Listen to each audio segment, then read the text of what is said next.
Mi familia descubrió el cuerpo de un hombre no identificado en nuestra casa, pero los agentes de policía querían ocultar esta historia y ahora sé la verdad. Nunca piensas que algo aterrador podría sucederle a tu familia hasta que realmente pasa. Esto sucedió hace casi 2 décadas, pero sigue tan fresco en mi mente como la noche en que ocurrió. Vivía con mis 2 hijos, Sophie y Ryan, en un pequeño pueblo llamado Winslow. Éramos solo nosotros 3, ya que mi esposo, Mark, se había ido casi un año antes. Desapareció sin dejar rastro, y no habíamos sabido de él desde entonces. La noche en que todo comenzó fue el 19 de enero de 2002. Sophie, que tenía 6 años en ese momento, ya estaba en la cama, y Ryan, que tenía 14, estaba terminando su tarea. Yo acababa de acomodarme en mi habitación después de un largo día de trabajo, esperando unas horas de paz y tranquilidad. Pero la paz no era lo que iba a recibir. Alrededor de la medianoche, Sophie me despertó. Nunca olvidaré cómo se veía esa noche, sus grandes ojos marrones llenos de miedo mientras se paraba junto a mi cama, aferrada a su manta. «Mamá, hay un hombre abajo», susurró, su voz temblando. Mi corazón dio un vuelco. Al principio pensé que debía haber tenido una pesadilla, pero antes de que pudiera decir algo, añadió, «Está hablándome. Sabe mi nombre». Un escalofrío recorrió mi columna. «¿Qué quieres decir, Sophie?», le pregunté, tratando de mantener la calma en mi voz. «¿Viste a alguien en la casa?». Ella asintió. «Está en la sala», dijo. «Dice que te conoce a ti también, ¿y a Ryan?». Estaba completamente despierta en ese momento. Mi mente corría a través de todas las posibilidades. ¿Podría ser Mark? ¿Podría haber regresado después de todo este tiempo? Pero entonces, ¿por qué no subiría las escaleras? Algo no estaba bien. Antes de que pudiera hacerle más preguntas a Sophie, Ryan apareció en la puerta. Su rostro estaba pálido y se veía tan asustado como Sophie. «Mamá», dijo, su voz apenas un susurro, «hay un tipo abajo. Creo que está muerto». El aire parecía congelarse a nuestro alrededor. «¿Qué quieres decir?», le pregunté, con la voz temblorosa. Ryan no era de los que bromeaban sobre algo así, especialmente no en medio de la noche.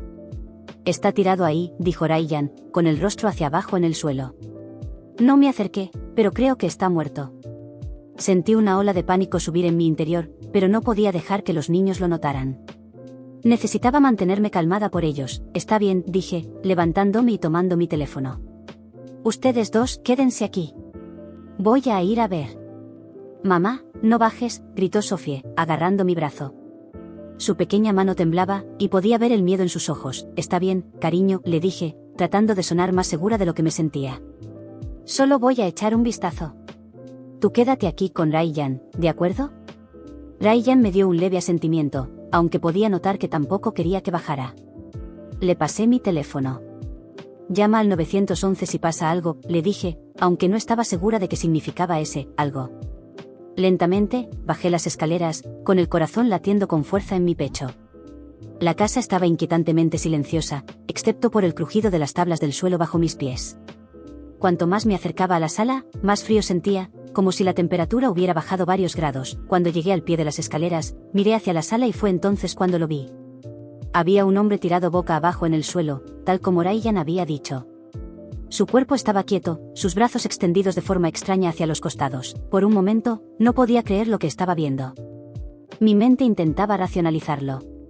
Quizás solo estaba borracho o se había quedado dormido, de alguna manera había entrado en la casa equivocada. Pero luego noté algo que hizo que mi estómago se revolviera. Sus dedos. Eran inusualmente largos, extendiéndose mucho más de lo normal. Incluso desde donde estaba, podía ver que eran casi el doble de la longitud de sus manos. Era como algo sacado de una pesadilla. Mi primer instinto fue comprobar si estaba vivo.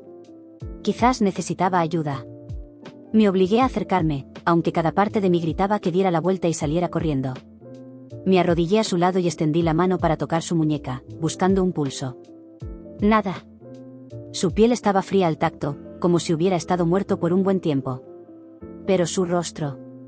Su rostro aún tenía color, casi como si estuviera vivo. No tenía sentido. Las personas no simplemente mueren y siguen luciendo así. ¿Y esos dedos? ¿Qué pasaba con sus dedos? Sentí una ola de náusea y miedo, pero tenía que mantener la calma. Me alejé lentamente, sin quitarle la vista de encima al cuerpo del hombre. Al ponerme de pie, algo más captó mi atención. Sobre la mesa de centro, junto al sofá, había un cuaderno pequeño. No era nuestro. Nunca lo había visto antes, la curiosidad y el miedo luchaban dentro de mí mientras lo recogía. La cubierta era simple, sin marcas. Lo abrí, y dentro había notas escritas a mano. Notas sobre nuestra familia. Mi nombre, el de Sophie, el de Ryan. Nos conocía. Sabía dónde vivíamos, a qué hora solíamos irnos a dormir. Mis manos comenzaron a temblar mientras leía las páginas. Este hombre nos había estado observando. Solté el cuaderno como si me hubiera quemado. Mi mente corría. ¿Quién era este hombre? ¿Cómo había entrado en nuestra casa? ¿Por qué nos estaba vigilando? De repente, escuché un ruido proveniente de arriba. Pasos, corrí de vuelta arriba, casi tropezando con mis propios pies. Sophie y Ryan aún estaban acurrucados en mi habitación, sus ojos llenos de miedo. ¿Llamaste al 911? Le pregunté a Ryan, sin aliento. Él asintió. Dijeron que están en camino. Sentí una oleada de alivio, pero fue breve. Todavía no estábamos a salvo, mamá, susurró Sophie, su voz apenas audible. Él estaba hablándome. Mi corazón se detuvo. ¿Qué dijo? Sophie bajó la mirada, jugando con el borde de su manta. Dijo que había muchas cosas que podía ver. Dijo que pronto entendería. Un escalofrío recorrió mi columna. No sabía lo que significaba, pero no me gustaba en absoluto. Abracé a mis hijos, tratando de protegerlos mientras esperábamos a la policía. Los minutos parecían horas, pero finalmente escuchamos el sonido de las sirenas acercándose. 2 oficiales llegaron y rápidamente les expliqué lo que había sucedido, las palabras saliendo atropelladamente en mi prisa por contarles todo. Bajaron a revisar al hombre mientras yo me quedaba arriba con los niños. No pasó mucho tiempo antes de que uno de los oficiales regresara, su rostro sombrío. Señora, dijo, vamos a necesitar que baje y responda algunas preguntas. Lo seguí escaleras abajo, con el corazón latiendo con fuerza. El segundo oficial estaba arrodillado junto al cuerpo del hombre, buscando señales de vida, pero ya sabía que no había ninguna. El oficial me miró, frunciendo el ceño. ¿Conoce a este hombre? Negué con la cabeza. Nunca lo he visto antes. El oficial intercambió una mirada con su compañero. Necesitaremos hacer algunas verificaciones, pero no parece que haya estado muerto por mucho tiempo. Usted dijo que su hija lo vio moverse. Dudé. Ella dijo que le estaba hablando, pero cuando bajé, él estaba así. El oficial no dijo nada por un momento. Luego se levantó y volvió a acercarse al cuerpo. No hay señales de entrada forzada, dijo. ¿Está segura de que todas sus puertas estaban cerradas? Asentí. Sí. Siempre cierro las puertas antes de irnos a dormir. Los oficiales continuaron investigando, pero sin importar cuántas preguntas hicieran, no podían explicar cómo el hombre había entrado en nuestra casa ni por qué estaba allí. Se llevaron su cuerpo esa noche, pero eso no fue el final, ni mucho menos. Los días que siguieron fueron una niebla de confusión y miedo. La policía no pudo identificar al hombre, no tenía identificación, ni huellas dactilares, nada que pudiera decirnos quién era. Incluso el forense no pudo determinar cómo había muerto. No había señales de trauma, ni drogas ni alcohol en su sistema. Era como si simplemente hubiera dejado de vivir, pero la parte más perturbadora fue el informe sobre sus dedos. El forense señaló que habían continuado creciendo incluso después de la muerte. Para cuando examinaron el cuerpo de nuevo, sus dedos habían crecido más de 1 pie de longitud. Y seguían creciendo. No tenía sentido. Nada de esto tenía sentido. Una semana después del incidente, recibimos una carta de la oficina del forense. Habían planeado enterrar al hombre, pero cuando fueron a revisar el cuerpo, había desaparecido.